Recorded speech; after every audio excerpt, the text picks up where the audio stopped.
আসসালামু আলাইকুম ও রহমতুল্লাহি আবরকাতুহ। সম্মানিত শিক্ষার্থী বন্ধুরা, আশা করছি আল্লাহর রহমতে আপনারা সকলে ভালো আছেন। আজকে আমরা আলোচনা করব আমাদের রাইট ফ্রম ভার্বের দ্বিতীয় নম্বর ক্লাস নিয়ে। আজকে আমরা 2 নম্বর রুলস নিয়ে হাজির হয়েছি আপনাদের সামনে।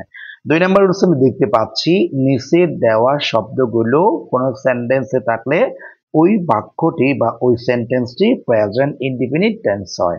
আচ্ছা, শব্দগুলো কি কি? যেখানে লেখা আছে always, often, sometimes, every day, daily, regularly, usually, normally, occasionally, generally, every week, every month, every year, seldom, hardly, rarely, frequently, all the year round, all the long, all the seasons, every night, every morning, every evening, every Friday, every holiday, now and then, at this time।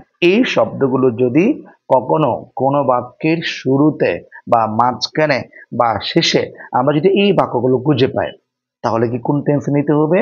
Present indefinite টেন্সে। আর present indefinite টেন্সের যে structure, সেটি হচ্ছে যে সাবজেক্টের পরে প্রথমত subject থাকবে, তারপরে বি ওয়ান থাকতে পারে, অথবা বি ওয়ানের সাথে এস যুক্ত থাকতে পারে, অথবা বি ওয়ানের সাথে ইএস যুক্ত থাকতে পারে, প্লাস অবজেক্ট হতে পারে, প্লাস ইএক্সটি, মানে অতিরিক্ত অংশ। অর্থাৎ এটি হচ্ছে প্রেজেন্ট ইনডিফিনিট টেন্সের স্ট্রাকচার। আচ্ছা, তাহলে এই শব্দগুলো আমরা যে এখানে যে শব্দগুলো দিয়েছি, তাহলে এখন দেখা যাচ্ছে যে আপনাদের এই শব্দগুলো সবগুলো সবাইকে মুখস্থ করতে হচ্ছে। মুখস্থ অবশ্যই করতে হবে। বিকল্প কোনো পথ নেই বা বিকল্প কোনো পথ নাই। আপনি যদি ক্লাসটি করতে চান বা ভালো করে বুঝতে চান, অবশ্যই ভিডিওটি না টেনে দেখার জন্য অনুরোধ করল। কেন? আপনি যদি ভিডিওটা টেনে দেখেন, আমি কি বলছি শুনবেন না, বা আমি কি বুঝিয়েছি আপনি বুঝতে পারবেন না। এই জন্য আপনাকে স্থির হয়ে বুঝতে হবে। গ্রামার মুখস্থর জিনিস না, গ্রামার বোঝার জিনিস। আর যে সাংকেতিক যে চিহ্নগুলো আছে, অনেক সময় এই চিহ্নগুলো আপনাকে কিছু কিছু মুখস্থ করতে হতে পারে। আচ্ছা, তাহলে আমরা এই শব্দগুলো আমি প্রথমে বুঝিয়ে দিয়েছি, তাহলে এরপর আমরা দেখব নিচে কতগুলো আমি এক্সাম্পল দিয়েছি, এক্সাম্পল গুলো আপনাদেরকে বুঝিয়ে দিতে চেষ্টা করছি।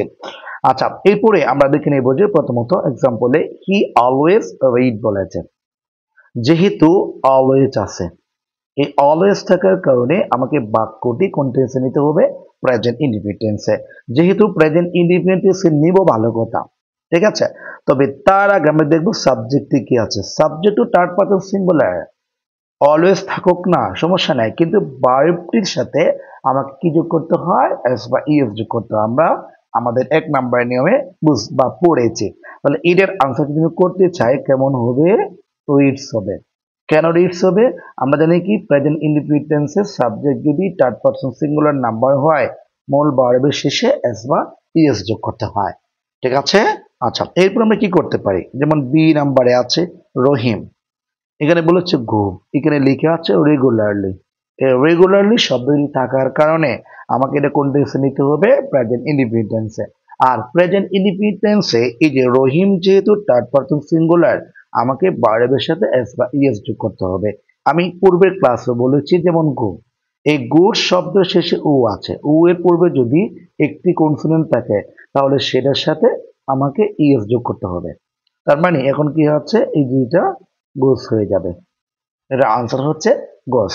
আচ্ছা, এরপরে আমরা সি নাম্বার একটা বাক্য দেখতে পাচ্ছি। সি নাম্বারটা হচ্ছে শি আছে। শি হচ্ছে থার্ড পারসন সিঙ্গুলার, ঠিক আছে। তো শি যেহেতু থার্ড পারসন সিঙ্গুলার আছে, তো আমাকে কি করতে হবে? এখানে আরেকটা শব্দ আছে ইন দ্য মর্নিং, ঠিক আছে। In the morning, early in the morning. যেহেতু ইন দ্য মর্নিং আছে, সেহেতু সেটা প্রেজেন্ট টেন্সে ইউজ হবে।